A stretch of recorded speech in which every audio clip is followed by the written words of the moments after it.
Let us look at case study 3 relating to transfer pricing.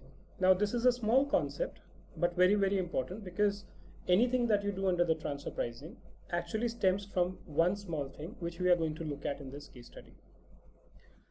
Fulcrum India Private Limited is an Indian company in which Alpha Singapore holds the following shareholding. So the number of equity shares in Fulcrum India Private Limited, let's say this is the Indian company and this is the Singapore company. So Alpha Singapore actually owns 10,000 shares so Alpha Singapore actually owns 2400 shares out of total of 10,000, which is 24% of the share capital. The non-convertible preference shares are 50,000 and the entire non-convertible preference shares, which is 100%, are held by Alpha Singapore. During financial year 18-19, Fulcrum India paid fee for technical services of rupees 5 crores to Alpha Singapore, which is a non-resident. Fulcrum India failed to report the above transaction in its transfer pricing filing. What will be the amount of penalty which shall be leviable on account of this default? So the first question that you should always look at in these kind of transaction is, are the two parties actually related? Because it is very easy for you to jump to the conclusion to say, okay, there is a simple straightforward question. There's a failure to report the transaction. Let me see what is the penalty for that and then just mark down the answer accordingly. No, that's not the correct way. When dealing with questions relating to transfer pricing, what you need to do is you need to find out, first thing, are the two parties related? And this is one of the questions I've given you in respect of equity ownership. There can be similar cases, lots and lots of them. Some of them we have covered in case study 2, where we saw whether two parties were related or not. That is something which can be subtly built into a question. You will never realize that the two parties are not related party. You may just end up doing the entire question and at the end losing all the marks that you are supposed to get.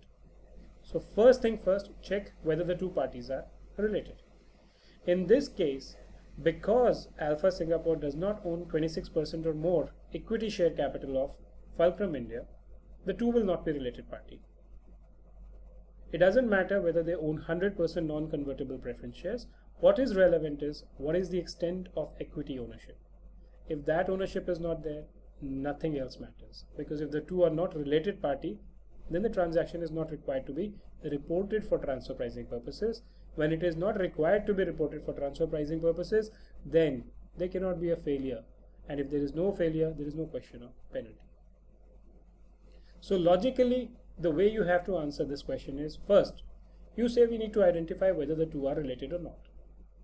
If based on that, the question comes up that, okay, the answer comes up that the two are not related, then we just need to mention that because the two of them are not related, transfer pricing provisions are not applicable. If they are not applicable, then the consequence of that is what? You are not required to report them in your TP report. If you are not required to report in the TP report, there is no failure. And if there is no failure, then there can be no penalty. That's how you conclude these kind of questions. I've just listed down a few steps which you can actually consider. So first step is ascertain whether the parties involved in the transactions are associated enterprises. Second, whether there is any default or delay in complying with the transfer pricing provision. So first, if the answer is yes, you move on to second. But if the answer is no, then end of the matter. Nothing else needs to be done. Second, is there a real default or a delay in complying with those provisions? If the answer is yes, again you move on to the next one. But if the answer is no, end of the matter. If answer to both the above question is yes, then quantify the applicable penalties. But if either of them has an answer which is no, in the end of the matter there is no penalty which is leviable. I can give you 10 questions, I can give you 100 variations of this particular question, right? But I cannot inbuild the concept with you. You should learn the concept, right?